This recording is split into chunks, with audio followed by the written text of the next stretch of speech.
para naman sa mga gustong malaman kung seswertihin ba sila ngayong Lunes, alamin na natin ang gabay at patnubay na hatid ni Master Hans Kua dito lamang sa Hansabe.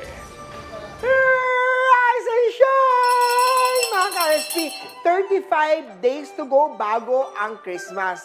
Kaya eto muli ang mga gabay, patnubay, palala at prediksyon ni Master Hans Kua ngayong araw ng November 20, Lunes.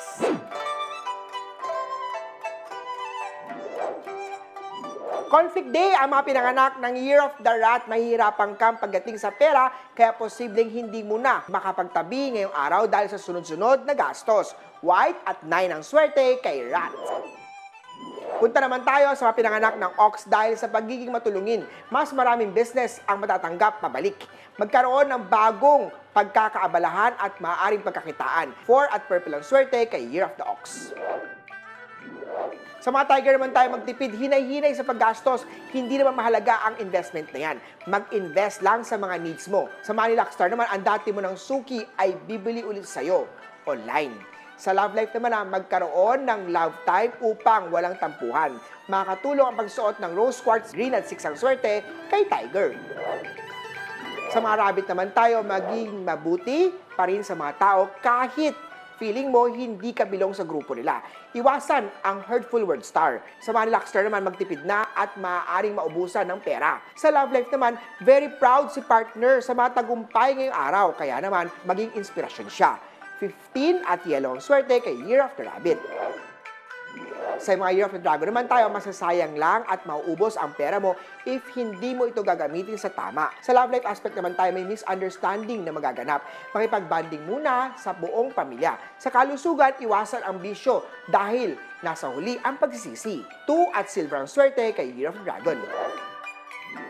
Eto na!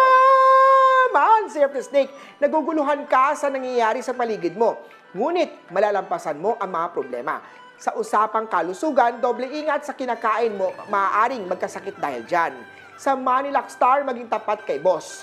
13 at maroon ang swerte kay Year of the Snake. Ikaw ang pinakamaswerte sa mga pinanganak ng Year of the Horse. Pagdating sa negosyo, may good news na parating. Magsuot ng brown at 19 sa horse. Goat naman tayo, ingat sa pagtawid dahil accident-prone ang chart ngayong araw. Maaari ka na pang maloko ng taong iyong pinagkakatiwalaan. Hindi rin maganda ang pasok ng pera ngayong araw. Kaya makakatulong ang pagpapatarot card reading baraha kapalaran kay Master Hans. 10 at purple ang swerte kay Goat. Punta naman tayo sa Year of the Monkey, huwag intindihin ang sinasabi ng iba. Love life aspect naman tayo, activated. Ang Happy Family Star ay pagluto ng masarap at healthy food. Sa kalusugan, ingatan ang kidneys at maging maingat sa kinakain. Piliin maging healthy. Pitch at 8 ang swerte kay Year of the Monkey. Para mas sa rooster, paghandaan ang mga bagay na long-term. Kaya naman, investment ang kailangan. Sa kalusugan, maganda ang iyong health ni araw. Ingatan at pangalagaan ang kalusugan. Magpunta muna tayo kay Master Hans Kua para tanggal negative energy. Aqua at 20 ang swerte kay Year of the Rooster.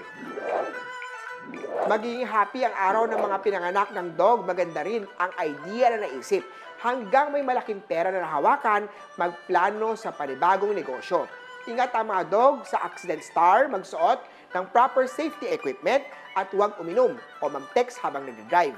Be responsible driver. Pink at 14 ang swerte sa Year of the Dog.